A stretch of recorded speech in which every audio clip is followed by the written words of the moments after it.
창세기에 이어서 출애굽기에 있는 말씀을 계속해서 함께 나누고 있습니다.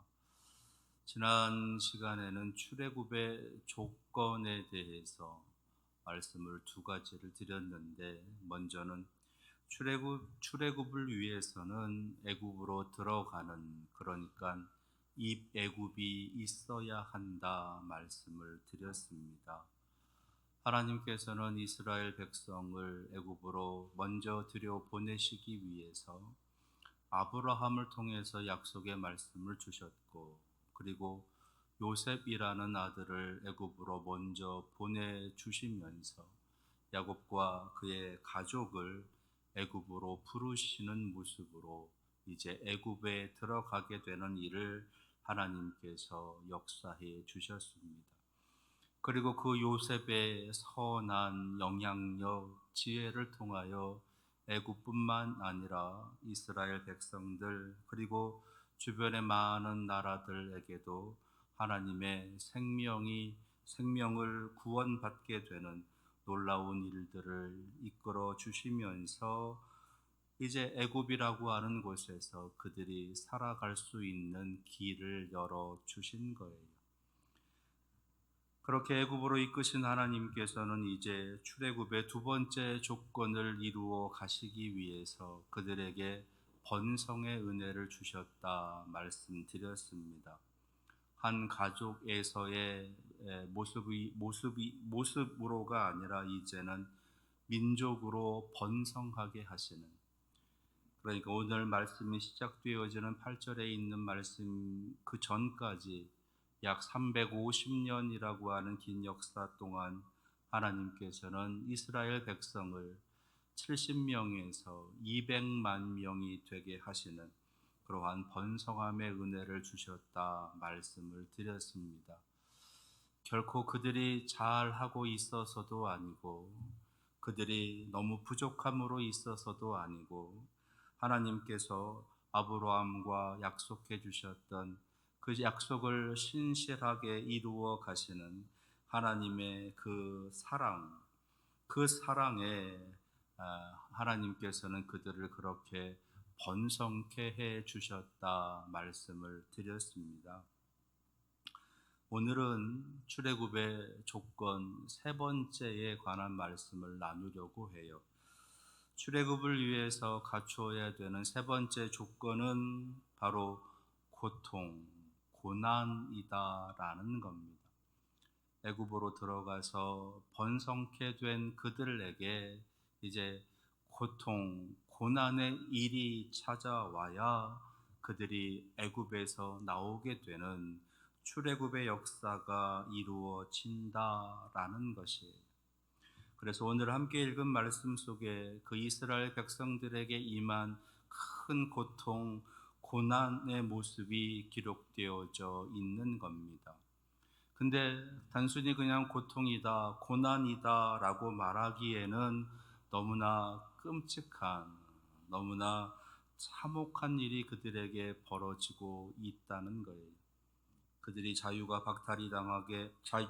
박탈당하게 되고, 억압과 탄압, 착취, 그리고 수많은 학살, 심지어는 말살되어질 위기에까지 처해지게 되는 내용이 기록되어져 있다라는 겁니다. 개인 한 사람 한 사람들을 시키는 것뿐만 아니라 그 이스라엘 민족 전체가 말살되어질 그 위기에까지 처해지게 되어지는 그런 엄청난 참담한 일이 벌어졌다라는 거예요. 엄청난 고역의 일들로 인한 육신의 고통, 육체의 고통뿐만 아니라 그들의 생업의 고통, 그리고 도무지 미래가 보이지 않는 캄캄한 삶의 고통, 그것으로 인한 심적인, 마음적인 고통의 모습, 더 나아가 신앙의 고난, 신앙의 고통으로까지 이어졌다라는 겁니다. 개인의 고통일 뿐만 아니라 공동체의 고통, 그리고 민족의 고통으로까지도 이어지고 있는 그 모습이 오늘 함께 읽은 말씀에 기록되어져 있다라는 것이에요. 그리고 이것이 출애굽을 위한, 애굽에서 나오기 위한 세 번째 조건이다라는 겁니다. 자, 그러면 하나님께서는 이 고통을 넘어 거의 학살의 수준에 이르게 되는 엄청난 그런 환난과 학대, 핍박의 이 처절한 고난, 이 고통을 왜 하나님께서는 출애굽의 조건으로 그들에게 허락해 주고 계시는 걸까? 그 속에 담겨져 있는 하나님의 깊은 뜻, 그리고 우리로 하여금 깨닫게 하시려는 신앙의 교훈은 무엇일까라는 것이지요. 그 첫 번째는요. 첫 번째, 세상의 상황은 언제든지 바뀔 수 있기 때문에 하나님 앞에 겸손하고, 그리고 이 세상에 관용해야 한다라는 것을 알려주시기 위함입니다. 오늘의 이 고난을 허락해 주신, 허용하고 계시는 하나님께서 첫 번째로 우리에게 알려주시는 것은 세상의 상황은 언제든지 바뀌어질 수 있기 때문에 우리는 하나님 앞에 겸손해야 하고 이 세상에 대해서는 관용해야 한다라는 것을 알려주시기 위함이다라는 거예요. 8절 말씀은 이렇게 시작을 합니다. 요셉을 알지 못하는 새 왕이 일어났다. 요셉을 알지 못하는 새 왕이 일어났다라고 하는 것, 그것은 단순히 그냥 요셉에 대한 이야기, 요셉이라고 하는 인물에 대해서 잘 알지 못한다라고 하는 것뿐만 아니라 요셉의 영향력으로 애굽이 다스려지고 있었던 것에 대해서 알지 못하는, 다시 말해서 그것에 대해서 오히려 반대하고 거부하고 그것을 대적하는 세력이 왕이 되었다라는 겁니다. 실질적으로 이제 애굽의 18왕조가 이제 나타나게 되는 그 즈음이 바로 이 오늘 이 말씀이 기록되어져 있는 요셉을 알지 못하는 새 왕이 일어나던 때다라는 거예요. 애굽의 17왕조에서 18왕조로 넘어가게 되는 그때에 이제 소위 구테타라고 하는 것이 일어나게 돼서 새로운 왕조가 시작되었다라는 겁니다. 그러니까 그 전까지는 이스라엘 백성에 대한 그런 대이스라엘 백성들에 대한 정책이 상당히 우호적이었다면 요셉의 영향에 의해서, 요셉의 그 선한 영향력과 지혜로 인해서 함께 더불어 잘 살아가는 그런 우호적인 모습이 있었다면 새로운 왕조, 새로운 왕이 이제 그 나라를 애굽을 다스리게 될 때는 반우호적인 대이스라엘 정책으로 전환되었다라는 겁니다. 그러니까 그 전에는 이 애굽에서 이스라엘 백성들이 번성하고 번영하게 되는 그런 역사적인 무대 속에 있었다면 이제는 그것이 고통과 탄압의 무대로 전환되어졌다라고 하는 것을 말씀해 주시는 거예요. 애굽의 수많은 정치의 이념들, 그곳으로 인해서 나타나게 되는 수많은 정책들, 그것이 계속 이렇게 변화되어져 갔다라는 겁니다. 애굽에만 해도 무려 26개의 왕조가 계속해서 바뀌어가는 역사가 나타나고 있는 것을 볼 수가 있어요. 26번의 왕조가 바뀌었다는 이야기는 26번의 왕들의 가문이 바뀌었다는 것, 그에 따른 정치, 그에 따른 정착의 모습이 계속해서 바뀌어졌다라는 겁니다. 그것에 따라서 애굽을 다스리는 모습도, 주변의 나라들에 대한 태도도, 이방인들에 대한 태도도 계속해서 바뀌어 갔다라는 거예요. 수많은 이념, 수많은 정치 철학, 수많은 자신들의 정치를 하려고 하는 수많은 정책의 모습들이 끊임없이 바뀌어지고 있는 것이 이 세상의 모습이다라는 겁니다. 그래서 계속해서 바뀔 때마다 그것이 국민들에게, 그것이 백성들에게 참으로 다양한 영향력으로 들어오게 된다라고 하는 거지요. 그런 모습 속에 있었기 때문에 조금이라도, 잠시라도 낙담하거나 지금 우리가 누리고 있는 이 번영과 이 번성의 모습이 영원할 것이다 라고 하는 것을 이제 결코 장담할 수 없게 된다라는 겁니다. 근데 많은 이들은 자기들이 지금 누리고 있는 것들이 영원할 것처럼, 자기들이 지금 가지고 있는 것들이 영원할 것처럼 착각하고 교만하고 오만에 빠진다라는 것이, 우리나라만 해도 그런 일들이 빈번하게 끊임없이 벌어지고 있는 것 아니겠습니까? 5년밖에 되지 않는 그 힘, 그 권력이 마치 영원할 것처럼 그렇게 오만함에 빠집니다. 4년밖에 되지 않는 그들의 권한, 그들의 힘임에도 불구하고 그것이 마치 영원할 것처럼 교만에 빠져서 착각해 방자한 일들을 벌이고 있는 것이 이 땅의, 이 세상의 모습이다라고 하는 거지요. 영원할 것처럼 착각하는 그들의 교만, 아니 영원할 것처럼 착각하는 바로 우리들의 교만, 그것을 하나님께서는 꺾어야 된다라고 말씀하고 계시는 겁니다. 지금 우리가 누리고 있는 것들이 영원하다, 지금 우리가 가지고 있는 것들이 영원하다, 결코 그럴 수 없다는 거예요. 반대로 지금 우리가 아무것도 가지고 있지 않음이 영원하다, 지금 우리가 이렇게 힘이 없음도 영원하다, 그렇지 않다라고 하는 겁니다. 지금은 약할지라도 우리가 강할 때가 온다는 겁니다. 반대로 지금은 우리가 강할지라도 약할 때가 온다는 거예요. 따라서 인생은 결코 교만할 수 없다는 것, 인생은 반드시 겸손해야 한다는 것, 그리고 세상과 이웃에 대해서 너그럽게 용서할 줄도 아는 관용의 자세가 있어야 한다라고 하는 것을 하나님께서는 이러한 고통과 고난의 모습을 통해서 우리에게 알게 해 주시는 겁니다. 이스라엘 백성들이 하나님의 은혜 가운데 번영과 번성을 누리고 있음이 영원할 것이다, 그렇지 않다라고 하는 것을 그들에게 알려주시면서 그들을 향해서 너희는 내 앞에서 겸손해라, 그리고 세상에 대해서, 이웃에 대해서 관용해야 한다라는 것을 알려주시기 위해서 그들에게 고통, 고난을 허용해 주고 계시는 겁니다. 두 번째로 그들에게 고난을 허용해 주시는 그 이유는 바로 약속의 땅을 열망하게 하시기 위해서예요.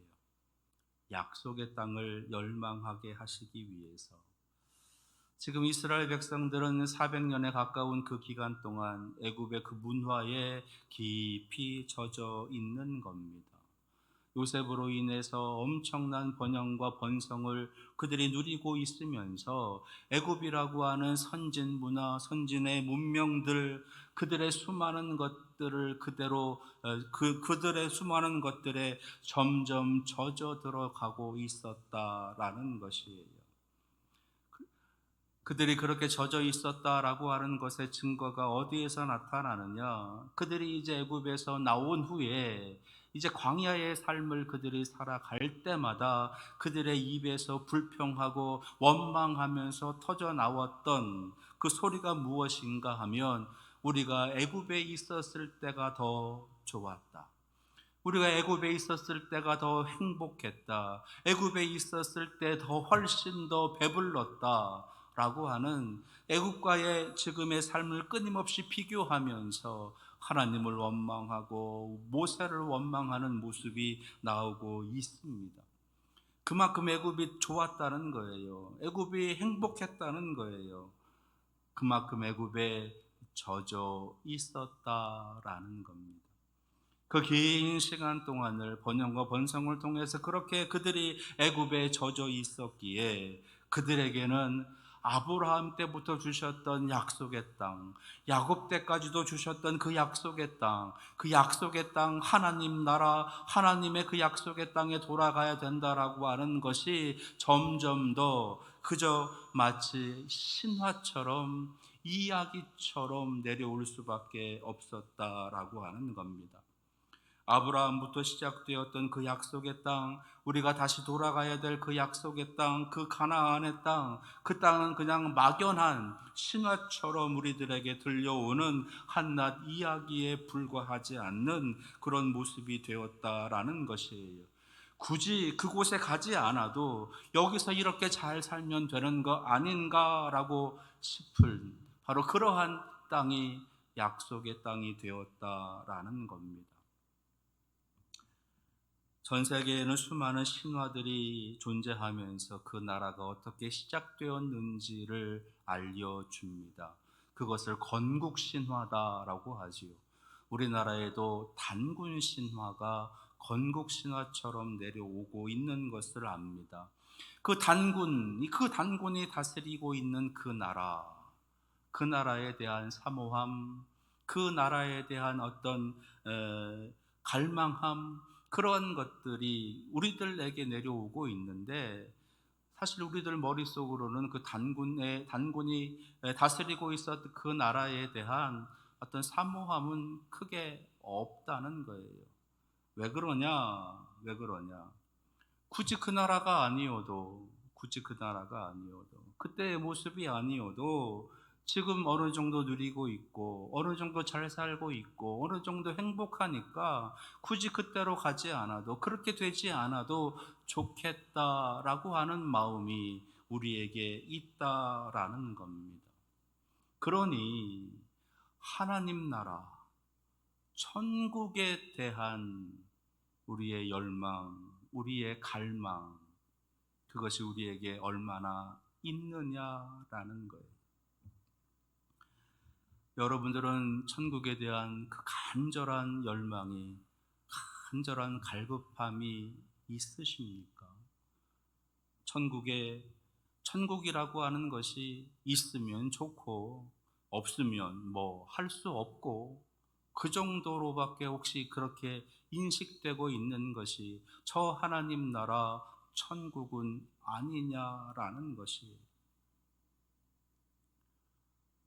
애굽의 이스라엘 백성들이 그 애굽의 큰 문화와 문명, 그것에 깊이 젖어 있으면서 굳이 가나안 땅에 가지 않아도, 그 약속의 땅에 가지 않아도 지금 얼마든지 많은 것을 가지고 있고 얼마든지 많은 것을 누리고 있으니 라고 하는 그 젖어 있는 그들의 모습으로 인해서 약속의 땅에 대한 갈망함이, 그 나라에 대한 열망이 점점 식어갔다라는 거예요. 그러니 하나님께서 그들을 애굽에서 끄집어내기 위해서는, 그 젖어 있는 애굽이라고 하는 그 나라에서 나오게 하시기 위해서는 애굽에서는 못 살겠다라는 것을 느껴야 되는 겁니다. 그래서 그들에게 고난과 고통을 주시는 거예요. 우리가 살아가는 이 땅에서 우리들이 만나게 되는 수많은 고난과 고통, 그것은 결국 우리로 하여금 하나님 나라를, 저 천국을 사모하게 한다는 겁니다. 여러분들은 그런 천국에 대한 사모함이, 그런 천국에 대한 열망이 여러분들에게는 있으신가요? 오늘 말씀을 통해서 그 천국에 대한 열망이 여러분들에게 다시 한번 있어지기를 축원합니다. 세 번째로, 고난을 허용하고 계시는 것에 하나님께서 우리에게 알려주시고자 하시는 신앙의 메시지, 신앙의 교훈은요, 처절하게 하나님을 의지하게 하려 함이다라는 거예요. 어떻게 하나님을 의지하게 한다? 처절하게. 오늘 말씀을 쭉 읽어가면서 여러분들이 느끼셨는지 모르겠는데 지금 이들에게서 나타나지 않고 있는 모습이 있어요. 지금 이런 엄청난 박대, 엄청난 핍박, 엄청난 학살을 당하는 그 현장에 있음에도 불구하고 이들에게 나타나지 않고 있는 모습이 있다는 겁니다. 그게 무엇인가? 그들은 지금 기도하지 않아요. 간구하지 않아요. 부르짖지를 않고 있습니다. 그보다는 자신들에게 처해져 있는 그 고통과 고난의 무게를 견뎌보려고 하는 노력들만 나타나고 있어요. 힘겨워도 이겨내려고, 힘겨워도 어떻게든 해보려고, 예, 전혀 기도의 내 모습들이, 부르짖음에 대한 그런 모습이 나타나지 않고 있다는 겁니다. 그러면 정말로 이들이 전혀 하나님 앞에 기도하지 않았을까? 그렇지 않아요. 여전히 이들은 하나님의 백성이에요. 여호와 하나님을 섬기는 백성입니다. 여호와 하나님에 대한 신앙의 전통이 계속 그들에게 내려오고 있었던 민족이에요. 그들이 그래서 때를 따라서 제사를 드리고 때를 따라서 하나님 앞에 예배하고 때를 따라서 하나님 앞에 기도하는 모습도 분명히 가지고 있었을 터입니다. 그런데 그런 모습들이 왜 나타나지 않고 있었냐라고 이 성경은 우리에게 알려주고 계시느냐? 그것은 그들이 가지고 있는 그들의 신앙의 태도가 그저 하나의 문화, 하나의 종교일 뿐이었다라는 거예요.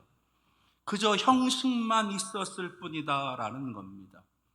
하나님을 향한 처절한 부르짖음, 하나님을 향한 처절하고 간절한 외침이 그들에게는 없었다라는 것이에요.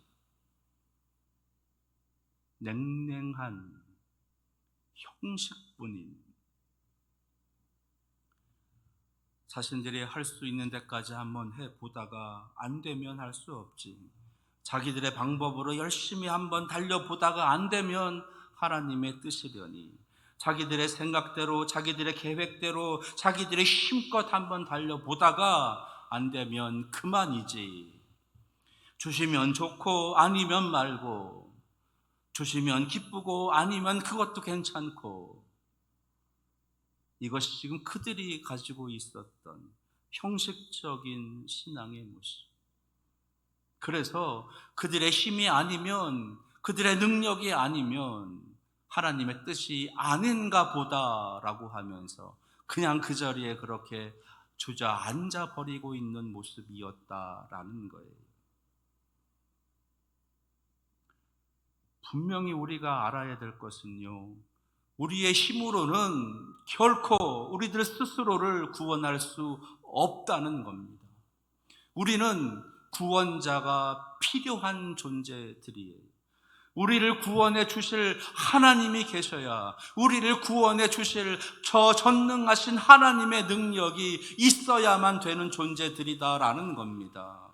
내 힘으로 하다가 안 되면 그냥 그만이지, 그것도 하나님의 뜻일 것이야, 그렇지 않다는 거예요.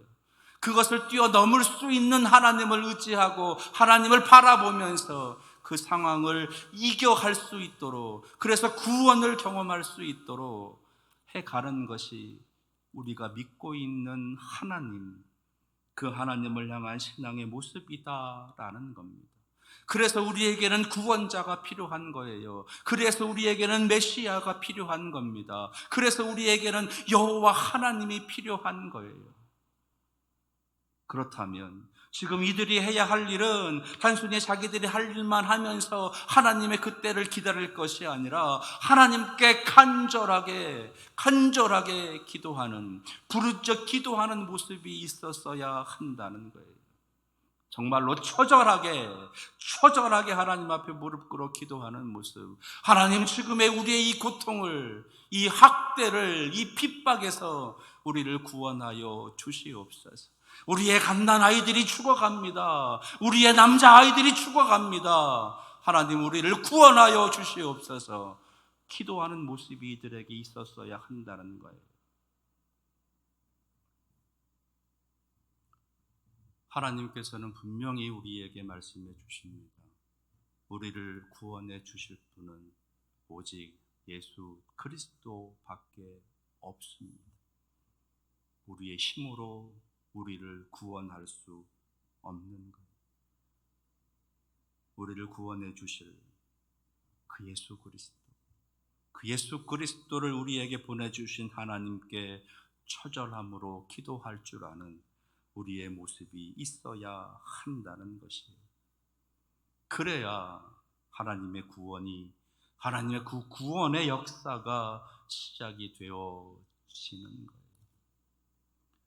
앞으로 살펴보시면 아시겠지만 이제 이들의 부르짖음은 출애굽기 2장에 가서 나타나기 시작을 합니다.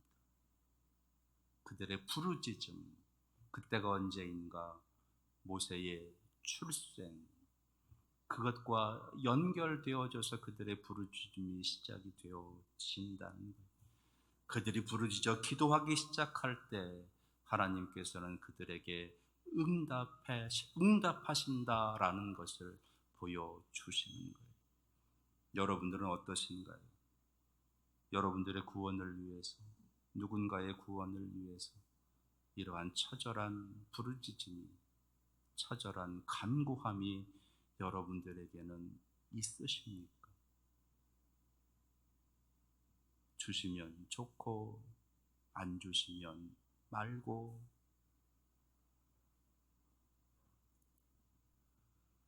하나님께서는 우리에게 그것을 깨닫게 하시기 위해서 우리의 삶의 고통을, 고난을 허락해 주시는 거예요. 여러분들의 삶의 자리에서 정말로 간절하게 하나님 앞에 부르짖어 기도할 줄 아는 우리 성도들이 되시기를 바랍니다. 오늘 우리의 삶의 고통과 고난을 허락하셔서 깨닫게 하시려는 하나님의 뜻을, 세 가지를 말씀을 드렸어요. 첫째는 세상의 상황은 언제든지 바뀔 수 있기 때문에 하나님 앞에 겸손하고 세상에 관용해야 한다라는 것을 알려주시기 위함이다. 두 번째는 약속의 땅을 향한, 약속의 땅을 열망하게 하시기 위해서, 저 천국을 열망하게 하시기 위함이다라는 것. 그리고 세 번째는 처절하게 하나님을 의지하게 하시기 위해서, 처절하게 하나님 앞에 부르짖는 그 의지함을 위해서 우리에게 이러한 고난을 허락하신다. 이것이 출애굽의 세 번째 조건이다 말씀을 드렸습니다. 우리의 삶의 고통과 고난을 이겨내는 성숙한 신앙으로 나아가기 위해서, 약속의 땅을 향한 거룩한 행진을 다시 시작할 수 있기를 위해서 오늘 하나님을 의지하고 하나님을 처절하게 구하면서 저 천국을 사모할 수 있는 여러분들 되시기를 축원합니다. 기도하겠습니다.